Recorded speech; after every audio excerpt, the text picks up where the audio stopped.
রাব্বি, এখন বলা যায় যে ফেনীতে বৃষ্টি নেই, দুপুরের পর থেকে বৃষ্টি কমে গিয়েছে, এখন বৃষ্টি নেই বললেই চলে।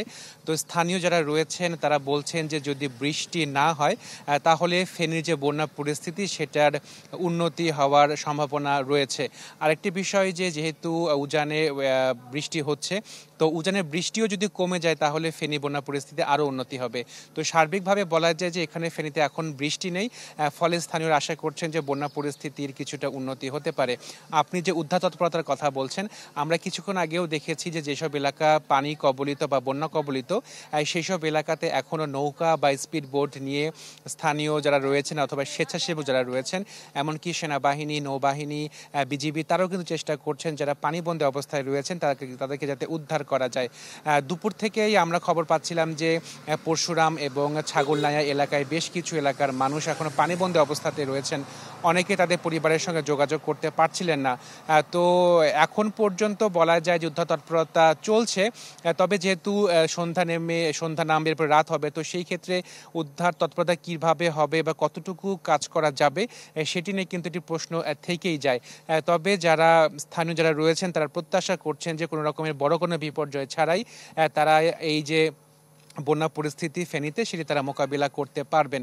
আরেকটি বিষয় যে স্থানীয় যারা রয়েছেন তারা বলছেন যে তাদের জন্য ত্রাণের দরকার রয়েছে, তবে যারা পানিবন্দী অবস্থাতে রয়েছেন তাদেরকে উদ্ধার করাই এখন একমাত্র কাজ হওয়া উচিত বলে স্থানীয়রা মনে করছেন। এবং আপনাকে জানিয়ে রাখি যে শুধুমাত্র যে ফেনী এলাকা বন্যা কবলিত হয়েছে এমনটি নয়, ফেনী পার্শ্ববর্তী জেলা কুমিল্লা, নোয়াখালী, চট্টগ্রাম, মৌলভীবাজার এইসব এলাকাতেও কিন্তু বন্যা পরিস্থিতির অবনতি হয়েছে।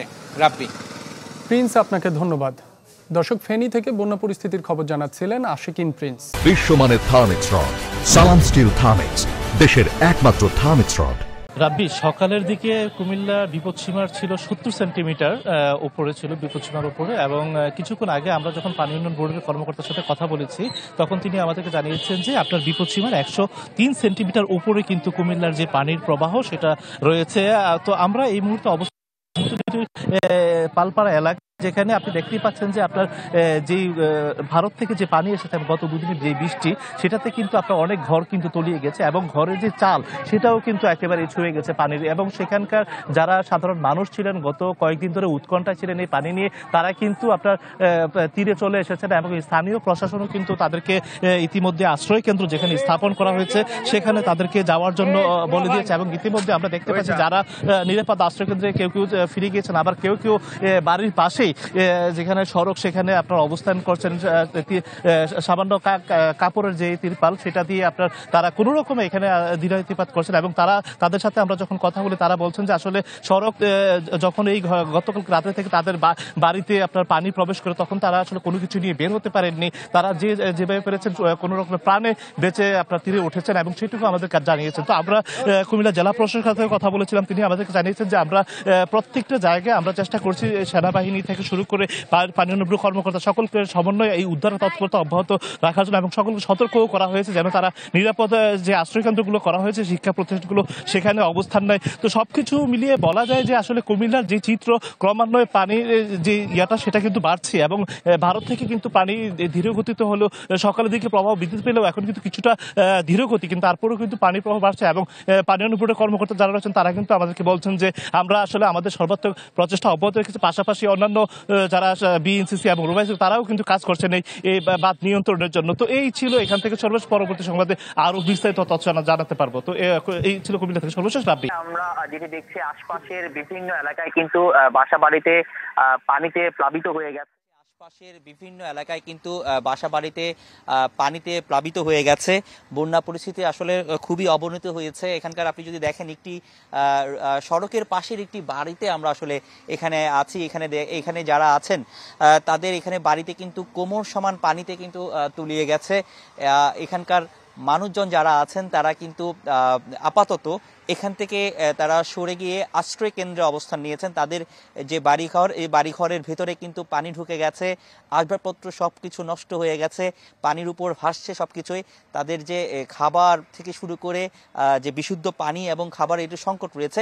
তো তারা আসলে এখান থেকে আপাতত নিরাপদে সরে যাওয়ার জন্য আসলে এখানে তারা এখান থেকে আশেপাশে যে আশ্রয় কেন্দ্র সেখানে চলে গেছে। তারা আসলে জানেন না যে আসলে পানির যে পানি আর যত সময় গড়াচ্ছে পানি কিন্তু বাড়ছে, কিন্তু পানির যে এই বাড়ন্ত বা এই যে বাড়তি এই কতক্ষণ থাকবে এবং কতক্ষণ পরে এটা আসলে পানি যে কমবে এরকম কিন্তু কোনো রকম আশা কিন্তু তারা আসলে দেখছেন না। তো তাদের একটি যে দুর্ভোগ, চরম একটি দুর্ভোগ কিন্তু সৃষ্টি হয়েছে। এইখানকার পুরো এলাকাতেই একই রকম অবস্থা, কোনো কোনো এলাকাতে তো আরও বেশি। আমরা যেইটুকু পেরেছি, অর্থাৎ কাছ থেকে যেটা পেরেছি তাতেই আসলে কোমর সমান পানিতে তলিয়ে গেছে বাড়িগুলো। তো যত ভেতরে আসলে যাচ্ছি তত আমরা খবর পাচ্ছি যে সেখানে টিনের চাল পর্যন্ত পানি উঠে গেছে। সেখান থেকে কিন্তু যারা আটকে রয়েছেন তাদেরকে উদ্ধার করার জন্য স্বেচ্ছাসেবীরা তারা নৌকা নিয়ে সেখানে চেষ্টা করছেন অসুস্থ বয়স্ক থেকে শুরু করে সবাইকে সেখান থেকে নিয়ে আসার জন্য। এবং আমরাও দেখছি কিছুক্ষণ পরপর এই করেরহাট এলাকায় ট্রাকে করে করে বিভিন্ন এলাকা থেকে উদ্ধার করে তাদেরকে এই আশ্রয় কেন্দ্র, আশেপাশে আশ্রয় কেন্দ্র নিয়ে আসা হচ্ছে। তারাও সেখান থেকে তাদের প্রাণটি নিয়ে আসলে ফিরে আসছেন। পানির যে স্রোত, তারা আসলে খুবই এটা নিয়ে আতঙ্ক যে পানি কোন সময় আরও বাড়তে পারে। তবে এখন যেহেতু বৃষ্টিপাত একটু কম, পানির প্রবল যে স্রোত সেটি কিন্তু এখন নেই। কিন্তু বলা চলে তারা আসলে এই যদি পাহাড়ি যে ঢল যদি নামে আবার তারপর এবং বৃষ্টি যদি হয় তাহলে এই পানির স্রোত কিন্তু আরো বাড়তে পারে। তো এখন যেটা তাদের খুব বেশি প্রয়োজন সেটি বিশুদ্ধ খাবার পানি এবং শুকনো খাবার, একই সাথে উদ্ধার করার জন্য স্বেচ্ছাসেবীদের বোট, সেই প্রশাসনের কাছ থেকে সেই সহযোগিতাটুকু আসলে চেয়েছেন স্থানীয়রা। তো এই ছিল এখানকার সবশেষ অবস্থা। জি রাব্বি, আমি এর আগেও যেমনটা জানিয়েছিলাম যে যত সময় গড়াচ্ছে ততই কিন্তু আখাউড়ার যে বন্যা পরিস্থিতি সেটা কিন্তু অবনতির দিকে যাচ্ছে। বিশেষ করে গতকাল রাত থেকে কিন্তু ভারতের ত্রিপুরা রাজ্যের যে পাহাড়ি ঢল তা কিন্তু খুবই তীব্র গতিতে কিন্তু আখাউড়ার উপর দিয়ে বয়ে যাচ্ছে। তো আমি এখন দাঁড়িয়ে আছি আখাউড়ার মণিয়ন্দ ইউনিয়নের ইটনা গ্রামের সামনে। মূলত ভারতীয় যে পাহাড়ি ঢলের তোড়ে কিন্তু ইটনার যে একটি বাঁধ রয়েছে, হাওড়া নদীর বাঁধ রয়েছে, সেই বাঁধটি কিন্তু ভেঙে গেছে। ভেঙে যাওয়ার কারণে কিন্তু ভারতের যে পাহাড়ি ঢল রয়েছে সেটি কিন্তু তীব্র গতিতে আখাউড়ার যে গ্রামগুলো রয়েছে সেগুলোকে কিন্তু প্লাবিত করছে। এবং এই পানি প্রবেশ করার কারণে কিন্তু আখাউড়ার নতুন নতুন আরো গ্রাম এবং ইউনিয়ন কিন্তু বন্যার পানির নিচে কিন্তু তলিয়ে গেছে। তো এখন পর্যন্ত আমরা যেটা জেনেছি যে পানির তুরের কারণে এই আপনার হাওড়া নদীর 3টি পয়েন্টে অন্তত 3টি বাঁধ ভেঙে গেছে, যার কারণে কিন্তু পানির চাপ অনেকটা বেড়ে গেছে। তো এখন পর্যন্ত কিন্তু আখাউড়ার 6টি ইউনিয়ন এবং কসবা উপজেলার একটি ইউনিয়ন সহ মোট 7টি ইউনিয়ন কিন্তু প্লাবিত হয়েছে এবং প্রায় 40টির মতো গ্রাম কিন্তু এখন পানির নিচে নিমজ্জিত। সে সাথে কিন্তু এখানে পানিবন্দী আছে প্রায় 1200 পরিবার। তো জেলা প্রশাসনের পক্ষ থেকে কিন্তু যে দুর্গত পরিবারগুলোকে নিরাপদ আশ্রয়ে চলে যাওয়ার জন্য কিন্তু বারবার অনুরোধ জানানো হচ্ছে। পাশাপাশি যারা পানিবন্দী রয়েছেন তাদেরকে কিন্তু উদ্ধার করে নিরাপদ যে আশ্রয় কেন্দ্র রয়েছে সেখানে কিন্তু আনা হচ্ছে। তো প্রশাসনের পক্ষ থেকে কিন্তু ইতিমধ্যে সব ধরনের ত্রাণের ব্যবস্থা করা হচ্ছে। তো রাব্বি, এই ছিল আমার কাছে সর্বশেষ খবর। রাব্বি। প্রকাশ, আপনাকে ধন্যবাদ। দর্শক, ব্রাহ্মণবাড়িয়ার বন্যা পরিস্থিতির খবর জানাচ্ছিলেন প্রকাশ দাস।